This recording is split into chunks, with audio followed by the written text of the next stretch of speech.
বিগত দুদিন পশ্চিমবঙ্গ তথা বাংলাদেশের বিভিন্ন প্রান্তে যথেষ্ট পরিমাণে বৃষ্টি হয়েছে। মাঠ ঘাট নদী নালা সমস্ত কিছু ফুলে ফেটে উঠেছে জলের কারণে। তো এই মুহূর্তে আপনারা আপনাদের ধানের জমিতে কি কি স্প্রে করতে পারেন এবং কি স্প্রে করলে আপনার জমিটি সুরক্ষিত থাকবে দীর্ঘদিন এবং ভালো একটি ফলন পেতে পারেন, মূলত এই বিষয়টি নিয়েই আজকের এই ভিডিও। নমস্কার, আমি শঙ্কর আছি আপনাদের সাথে। আপনারা দেখছেন কৃষি দর্পণ চ্যানেল। কৃষি দর্পণ চ্যানেলে আপনাদের সকলকে স্বাগত।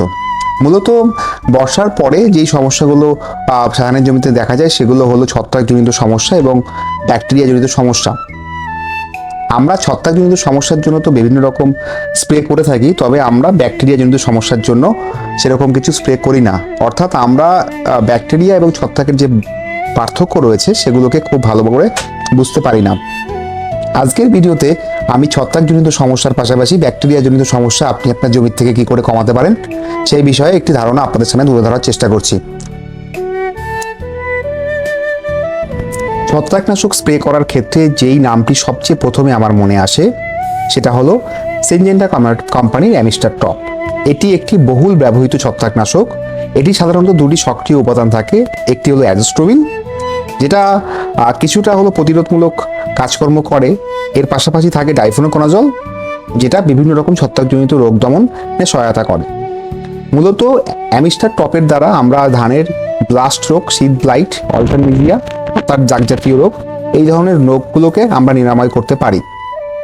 তবে ধানের ছত্রাকনাশক ব্যবহার করার ক্ষেত্রে আমি প্রথমেই এগিয়ে রাখবো অ্যামিস্টার টপকে।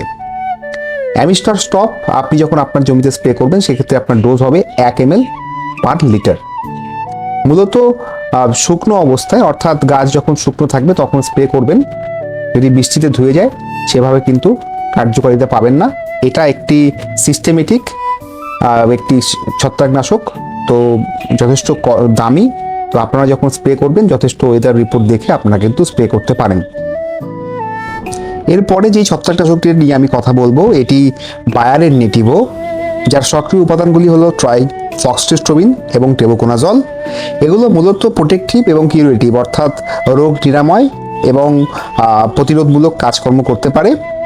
যা যা কাজ করে সেগুলো ধানের ক্ষেত্রে সেগুলো হলো ব্লাস্ট রোগ প্রতিহত করতে পারে, সিড ব্লাইট এবং পাতায় ছিট দাগ, এগুলো কিন্তু ছত্রাকজনিত রোগ হয় সাধারণত, এগুলো কিন্তু প্রতিরোধ করতে পারে।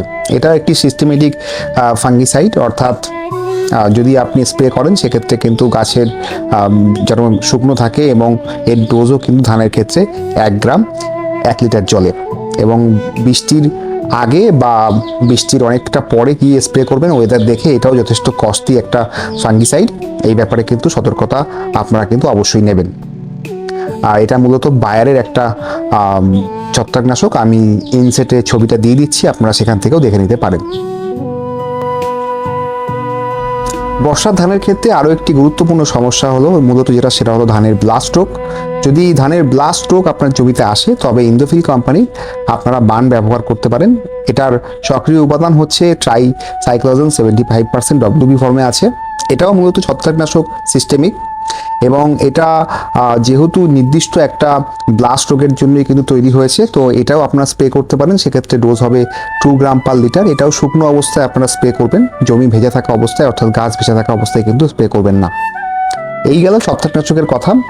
এর পাশাপাশি আমি ব্যাকটেরিয়া নাশকের কথাও বলছি। ব্যাকটেরিয়া নাশক হিসাবে আপনারা স্টেপটোসাইক্লিন বলে একটি ব্যাকটেরিয়া নাশক পাওয়া যায়, খুব ভালো। একটিতে 6 গ্রাম থাকে এবং এটি দিয়ে 2 ব্যারেল করা যায়। এটাও কিন্তু ধানের ক্ষেত্রে খুব ভালো কাজ করে।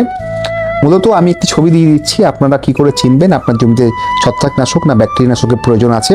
কারণ হলো আমরা সাধারণত ছত্রাকনাশক ব্যবহার করেই অভ্যস্ত, আমরা কিন্তু ব্যাকটেরিয়া নাশক কিন্তু সাধারণত অভ্যস্ত নই। তো ধানের ক্ষেত্রে কিন্তু আপনাকে চিনতে হবে কোন রোগটা হয়েছে।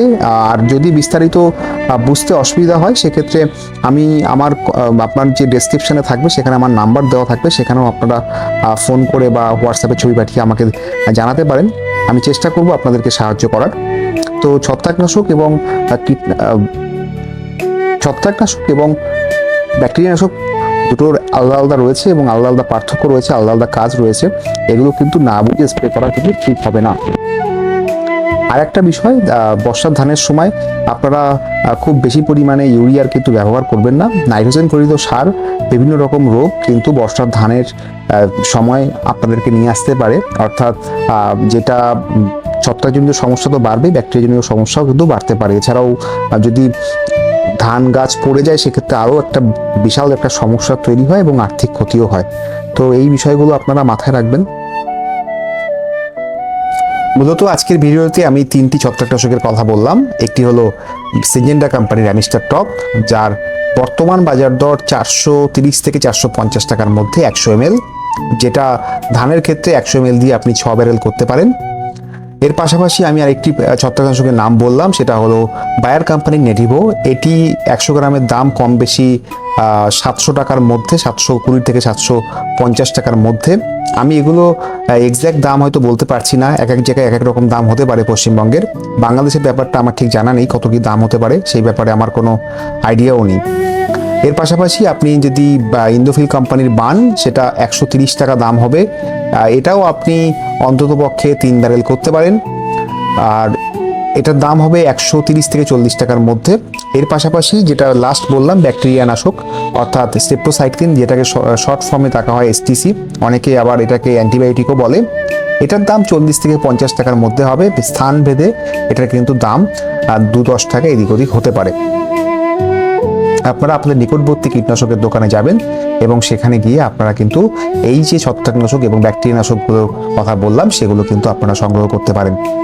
মূলত স্প্রে করার জন্য আমি সবচেয়ে আদর্শ সময় বলবো সকালবেলা।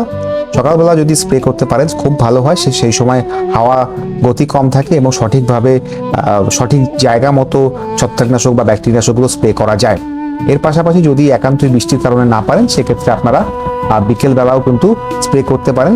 চেষ্টা করবেন যাতে গাছে যেন শুকিয়ে যায়, গাছে না শুকাতে পারলে কিন্তু ছত্রাকনাশকের কাজ সেভাবে পাওয়া যায় না। এর পাশাপাশি আপনারা বৃষ্টির জন্য ওয়েদার দেখে নেবেন, আর স্টিকার আঠা আপনারা কিন্তু এই ছত্রাকনাশকগুলোর সাথে ব্যবহার করতে পারেন। আমার ভিডিও যদি আপনাদের ভালো লাগে তবে আমার চ্যানেলটি লাইক এবং সাবস্ক্রাইব করে রাখতে পারেন। সকলে ভালো থাকবেন, সুস্থ থাকবেন, ধন্যবাদ।